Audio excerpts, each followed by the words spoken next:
Assalamualaikum warahmatullahi wabarakatuh. Perkenalkan, nama saya Reski Nirwana dengan NIM 10572111321. Jurusan Manajemen. Baik, materi yang akan saya bawakan dalam video ini adalah himpunan. Apa sih itu himpunan?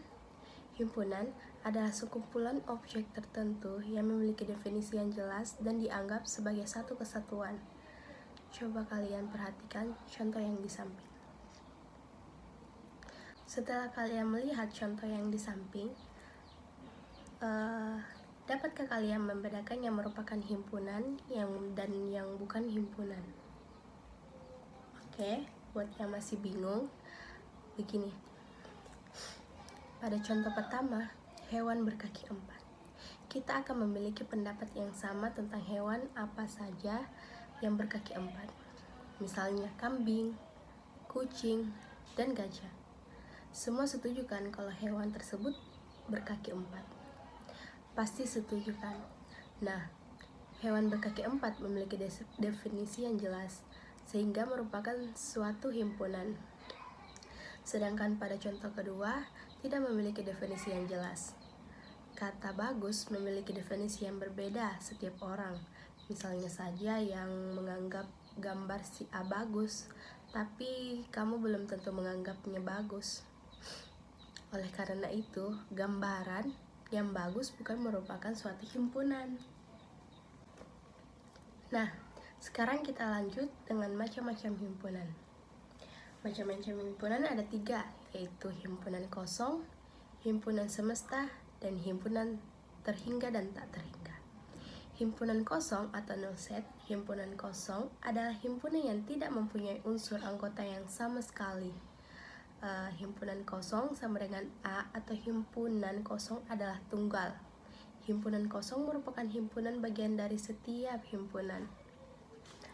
Dari penjelasan yang di samping, himpunan kosong adalah himpunan yang tidak mempunyai satu pun anggota, dan biasanya himpunan kosong dinotasikan sebagai huruf Yunani P.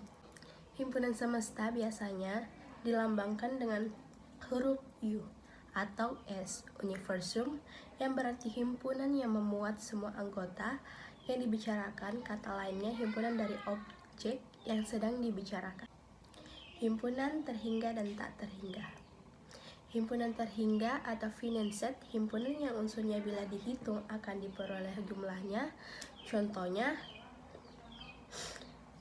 himpunan bulan dan dalam setahun, dan himpunan siswa dalam satu kelas. Himpunan tak terhingga atau infinite set, himpunan yang unsurnya bila dihitung tidak akan diperoleh hasilnya sampai kita berhenti menghitungnya. Contohnya yaitu himpunan bilangan caca yang dimulai dari 0, 1, 2, dan seterusnya. Selanjutnya adalah relasi himpunan. Relasi antara himpunan sendiri terbagi menjadi 3, yaitu himpunan ekuivalen, himpunan bagian, dan himpunan kuasa. Himpunan ekuivalen adalah himpunan yang anggotanya sama banyaknya dengan himpunan lain. Bilangan kardinal dinyatakan dengan notasi N, A, AB dikatakan sederajat atau ekuivalen jika himpunan A ekuivalen dengan himpunan B. Contohnya pada gambar di samping. Penjelasan dari contoh yang di samping adalah himpunan ekuivalen mempunyai bilangan kardinal dari himpunan tersebut. Bila himpunan A beranggotakan 4 karakter, maka himpunan B pun beranggotakan 4 karakter. Himpunan bagian atau subset. Himpunan A dikatakan himpunan bagian dari himpunan B, ditulis A, B jika setiap anggota A merupakan anggota dari B. Contohnya yang di samping. Misalnya A sama dengan 1, 2, 3, 4, dan 5, dan bagian B beranggotakan 2, 4. Maka B adalah A. Sebab setiap elemen dalam B merupakan elemen dalam A, tetapi tidak sebaliknya. Maksudnya adalah dari definisi yang di samping, himpunan bagian harus mempunyai unsur A juga merupakan unsur himpunan B. Artinya kedua himpunan itu harus saling berkaitan. Ketiga dan terakhir yaitu himpunan kuasa. Himpunan yang anggotanya adalah himpunan bagian dari suatu himpunan. Contohnya, himpunan kuasa dari A maka ditulis dengan notasi P dalam kurung A dengan anggota-anggotanya merupakan himpunan dari bagian himpunan A. Operasi himpunan.